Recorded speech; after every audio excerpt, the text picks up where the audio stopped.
आप तमाम मेहमानों का मेरन सर बहुत बहुत शुक्रिया, आप हमारे साथ जुड़े। अली अशरफ साहब आपका भी बहुत बहुत शुक्रिया। प्रफुल्ल सर आपका बहुत बहुत शुक्रिया, आप स्टूडियो में आए।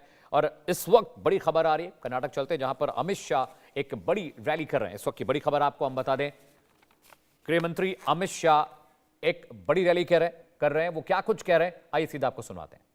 आत्मा को जोड़ने का काम योग कर रहा है, मगर कल्याण ने योग अंग 1936 में प्रकाशित किया था और योग की व्याख्या, योग का स्वरूप और योग की प्रणालियों पर विस्तार से प्रकाश डालने का काम किया था। और स्वतंत्रता के बाद जो पहला अंक प्रकाशित हुआ वो अंक नारी अंक था। सनातन धर्म के अलावे कौन धर्म में मां का महिमा मंडन इतनी महान तरीके से किया होगा। और जब आजाद हुए इसके बाद में पहला अंक नारी अंक के रूप में प्रकाशित किया गया। हिंदू संस्कृति पर जो अंक आया वो उस समय आया जब जवाहरलाल नेहरू जी के समय में पाश्चात्य असर से हमारे देश की नीतियां घड़ी जा रही थी। 1950 का वो वर्ष था।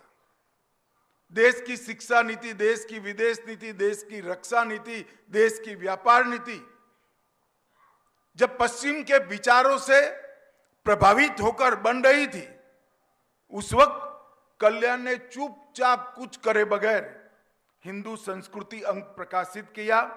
इसमें हिंदू धर्म दर्शन, हिंदू आचार विचार, हिंदू रीति रिवाज, पर्व उत्सव, कला संस्कृति, हिंदू आदर्श और हिंदू सनातन ग्रंथों में नीतियों के लिए जितने भी उल्लेख है, चाहे नारद युधिष्ठिर संवाद हो, चाहे शांति पर्व की बात हो, चाहे रावण लक्ष्मण संवाद हो, चाहे यक्ष और गंधर्व और युधिष्ठिर का संवाद हो, ये सारी चीजों को कुछ बोले बगैर भारत की जनता के सामने रखने का काम कल्याण ने किया।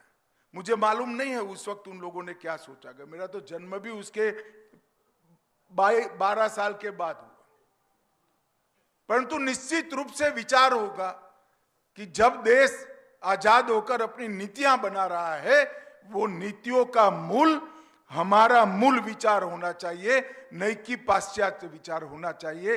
और ईश्वर की कृपा देखिए, आज शताब्दी का वर्ष है।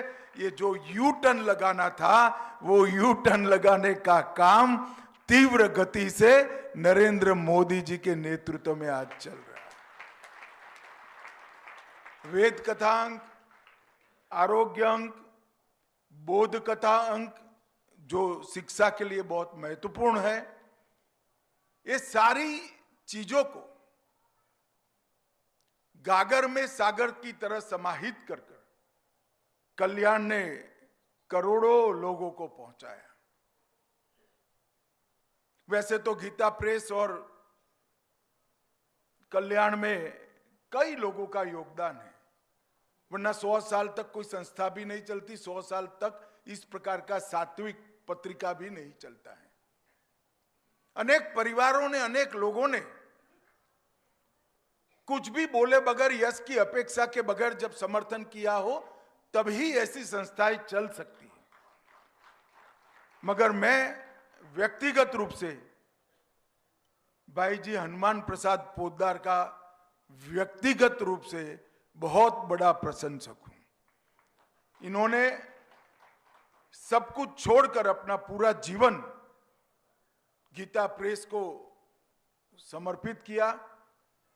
गोरखपुर आकर कई सैकड़ों ग्रंथों को उसकी मूल प्रत पांडुलिपियां ढूंढकर उसमें से सत्य के नजीक जाकर वो ग्रंथों को प्रकाशित करने का काम किया। मुझे राष्ट्रीय स्वयंसेवक संघ के एक प्रचारक जिन्होंने भाई जी को देखा था, उन्होंने बताया था कि रात को 4-4 बजे तक एक दिए के प्रकाश में वो प्रूफ रीडिंग करा करते थे। उस वक्त प्रिंटिंग, मुद्रण इतना सरल नहीं था। कंप्यूटर आए नहीं थे, शब्दों को लगाना पड़ता था।